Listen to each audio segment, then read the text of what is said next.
প্রত্যাহারের বিষয়। তো আমরা একটা উদ্যোগ নিতে গিয়ে দেখলাম যে আমরা যে বলেছিলাম 3 দিনের মধ্যে করা সম্ভব, এটা আসলে সম্ভব হয় নাই। কারণটা আপনাদের বলি, কারণ এই মামলা প্রত্যাহারের জন্য আমাদের পুলিশের সহযোগিতার প্রয়োজন। কারণ এখানে যে প্রক্রিয়াটা আছে এখানে পুলিশ একটা অত্যন্ত গুরুত্বপূর্ণ ভূমিকা পালন করে, এটা আইন মন্ত্রণালয় একবারে করতে পারে না। আপনারা জানেন পুলিশের অনেকে কাজে ফিরে আসার মতো পরিবেশ ছিল না, আস্থা ছিল না। এটা জাস্ট গতকাল থেকে ওনারা প্রায় ফুললি ফাংশনাল হয়েছেন, এই জন্য একটু টাইম লাগছে। তো আমরা আশা করছি এই বৃহস্পতিবারের মধ্যে ঢাকা শহরে যে মিথ্যা এবং হয়রানিমূলক মামলা হয়েছিল সেগুলি প্রত্যাহার সম্পন্ন হবে এবং ইনশাআল্লাহ 31 অগাস্টের মধ্যে সারা দেশে 1 জুলাই থেকে 5 অগাস্ট পর্যন্ত ছাত্র জনতার এই গণ আন্দোলনে জড়িত, এই গণ আন্দোলনের সাথে নেতৃত্ব দেওয়া, এই গণ আন্দোলনে আপনার আত্মদান করা, এই গণ আন্দোলনে অংশগ্রহণ করা মানুষের বিরুদ্ধে যে মিথ্যা ষড়যন্ত্রমূলক মামলা হয়েছিল সেগুলি 31 অগাস্টের মধ্যে আমরা আশা করছি প্রত্যাহার করা হবে। আমাদের মন্ত্রণালয়ে যারা আছে তারা দিনে রাতে কাজ করছেন, 7টা 8টা 9টা এবং 10টা পর্যন্ত কাজ করছেন। আমরা আমাদের মতো করবো, কিন্তু শুধুমাত্র আমাদের মন্ত্রণালয়ের একটি বিষয় না, এটা আমাদের স্বরাষ্ট্র মন্ত্রণালয়ের সাথে কাজ করতে হচ্ছে। তারপর আমরা আত্মবিশ্বাসী 31 অগাস্টের সব মামলা প্রত্যাহার হবে। বৃহস্পতিবারের মধ্যে আশা করছি ঢাকা শহরের মামলাগুলো প্রত্যাহার করা হবে। আপনাদের সাংবাদিক কমিউনিটি, আপনারা সাংবাদিক রোজিনা ইসলামের বিরুদ্ধে জানেন যে কি মিথ্যা মামলা করা হয়েছিল। আপনারা জানেন যে মাহমুদুর রহমান মান্না, আমি এই দুটা উল্লেখ করছি বোঝানোর জন্য আপনাদের যে আমরা কতটা প্রোঅ্যাক্টিভলি কাজ করার চেষ্টা করছি। রোজিনা ইসলামের পাসপোর্ট অলরেডি ফেরত দেওয়া হয়েছে। রোজিনা ইসলাম এবং মাহমুদুর রহমানের মামলা আগামীকালই প্রত্যাহারের ব্যবস্থা নেওয়া হবে ইনশাআল্লাহ, আগামীকালের মধ্যে প্রত্যাহার হয়ে যাবে। রিপ্রেজেন্টেটিভ মাহমুদুর রহমান মান্না, আমি যেটা বলি শেষ করতে চাই, মাহমুদুর রহমান মান্না আমাদের রাজনৈতিক নেতা মাহমুদুর রহমান মান্না এবং সাংবাদিক রোজিনা ইসলাম, এগুলো খুব আলোচিত মিথ্যা মামলা ছিল, তো এই জন্য এই দুটা নাম রিপ্রেজেন্টেটিভ এক্সাম্পল হিসাবে উল্লেখ করলাম। আরো অনেক মামলায় প্রত্যাহার করা হবে।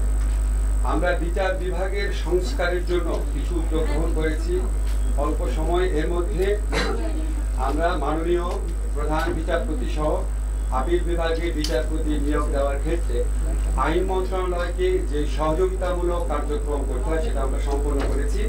আপনারা দেখেছেন অতি দ্রুত আমাদের প্রধান বিচারপতি এবং আপিল বিভাগে যারা বিচারপতি আছেন, মাননীয় প্রধান বিচারপতি ওনাদের নিয়োগ হয়েছে। সারা দেশ থেকে আমরা প্রশংসা পাচ্ছি। আমরা এমন একজন মাননীয় প্রধান বিচারপতি পেয়েছি যিনি অক্সফোর্ড থেকে পড়াশোনা করেছেন, টাফট ইউনিভার্সিটি থেকে পিএইচডি করেছেন। ওনার নানা অত্যন্ত শ্রদ্ধেয় একজন বিচারক ছিলেন। ওনার বাবা আপনারা সবাই ছিলেন ব্যারিস্টার ইশতিয়াককে। তো আমরা যে এই নিয়োগের থেকে আপনারা বুঝে নিবেন যে আমরা কিসের উপর গুরুত্ব দিচ্ছি, কোয়ালিটি ইন্টিগ্রিটির উপর গুরুত্ব দিচ্ছি। যারা আপিল বিভাগে মাননীয় বিচারপতি আছেন আপনারা সবাই ওনাদের সম্পর্কে অবগত আছেন। আমি খুব আনন্দের সাথে বলছি, কারণ আপনারা আগে যারা প্রধান বিচারপতি আছে ওনাদের সিভি আছে, আর আমাদের এখন যে প্রধান বিচারপতি আছে কম্পেয়ার করলে বুঝতে পারবেন আমরা কিসের উপর জোর দিচ্ছি। অ্যাটর্নি জেনারেল অফিসে সম্পূর্ণ দলীয় ভিত্তিতে নিয়োগ হয়েছিল, তার মধ্যে প্রায় অর্ধেকের মতো কর্মকর্তা ইতিমধ্যে পদত্যাগ করেছেন। সেখানে আমরা বেশ কিছু নতুন আইন কর্মকর্তা নিয়োগ দিয়েছি, অনেক তাড়াহুড়া করে নিয়োগ দিচ্ছি। তারপরও যতটা স্ক্রুটিনি করা যায়, কনসালটেশন করা যায় করছি। দু একটা ভুল হতে পারে, সেগুলি কারেকশনের স্কোপও থাকবে।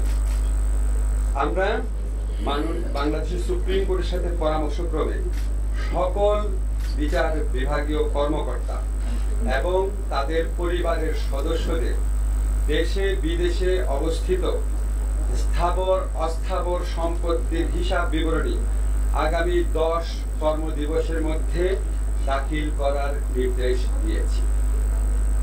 আমরা অধস্তন আদালতে পরিবেশ উন্নয়নের জন্য, পরিষ্কার পরিচ্ছন্নতার জন্য কিছু উদ্যোগ গ্রহণ করেছি। অধস্তন আদালতে প্লাস্টিক পণ্যের ব্যবহার আমরা নিষিদ্ধ করেছি। রিপ্লেস করতে একটু টাইম লাগবে, বাট অলরেডি নির্দেশনা পৌঁছে গেছে। এছাড়া আপনারা জানেন ওখানে শৌচাগার যে আছে, মাতৃ দুগ্ধদান কেন্দ্র আছে, মহিলা পুরুষদের বিচার প্রার্থীদের জন্য যে জায়গাগুলো আছে, এখানে স্থান সংকট আছে, জনবলের সংকট আছে, বাজেটের সংকট আছে, সাধ্যমতো সবকিছু করার জন্য নির্দেশনা পাঠিয়ে দেওয়া হবে। আর গণহত্যা এবং গুলিবর্ষণ এই সমস্ত ঘটনার বিচারের জন্য ইতিমধ্যে কিছু মামলা হয়েছে, আপনারা জানেন। এবং আমরা নিজেরা রাজপথে থাকা বিভিন্ন ছাত্র সংগঠন, বিভিন্ন মানব অধিকার সংগঠন, জনগণের বিভিন্ন গোষ্ঠী দাবি করেছেন যে এটাকে মানবতা বিরোধী অপরাধ হিসাবে এটা বিচার করার স্কোপ আছে কিনা। আমরা সেটা খতিয়ে দেখেছি। আপনাদেরকে আমরা বলতে চাই, 1973 সনে যে ইন্টারন্যাশনাল ক্রাইম ট্রাইব্যুনাল অ্যাক্ট আছে, যেটা পরে 2009 এবং 13-তে সংশোধনী হয়েছে, সেই আইনে আমরা জুলাই গণহত্যা বলতে আমি অগাস্টের প্রথম 5 দিনের গণহত্যার কথা বলছি। এটার জন্য দায়ী যে ব্যক্তিবর্গ আছেন, ওনাদের বিচারের জন্য আন্তর্জাতিক অপরাধ ট্রাইব্যুনালে ওনাদের বিচারের জন্য আমরা ইতিমধ্যে একটা ছোটখাটো গবেষণার মতো করে দেখেছি এই আইনের অধীনে এই হত্যাকাণ্ডের সাথে জড়িত ব্যক্তিরা এবং যারা আদেশ দিয়েছেন, বিভিন্নভাবে সহযোগিতা করেছেন, তাদের সকলকে বিচারের আওতায় আনা সম্ভব। এবং আমরা এই আন্তর্জাতিক অপরাধ ট্রাইব্যুনাল, এখানে আপনারা জানেন একটা ইনভেস্টিগেশন এজেন্সি আছে, একটা প্রসিকিউশন টিম আছে, এগুলিকে আমরা রিঅর্গানাইজ করার চেষ্টা করছি, আদালতটা পরে করব। আর এই ইনভেস্টিগেশনের ক্ষেত্রে এটা আমরা জাতিসংঘের তত্ত্বাবধানে করার চেষ্টা করছি। জাতিসংঘ থেকে আমাদের বারবার সহযোগিতার আশ্বাস দেওয়া হয়েছে। আমরা বিচারের সত্যিকারের স্বচ্ছতা, নিরপেক্ষতা নিশ্চিত করার জন্য আমরা জাতিসংঘের তত্ত্বাবধানে, আমাদের ইনভেস্টিগেশন টিম থাকবে, তারা কাজ করবে জাতিসংঘের তত্ত্বাবধানে, সর্বাত্মক তত্ত্বাবধানে। সেটার লক্ষ্যে সমস্ত উদ্যোগ গ্রহণ করব। ইতিমধ্যে এখানে জাতিসংঘের যে আবাসিক প্রতিনিধি আছে, ওনার সাথে আমরা মিটিং করবো, ডিসিশন নিয়েছি, ডেট ঠিক হয় নাই, সহযোগিতা চাবো।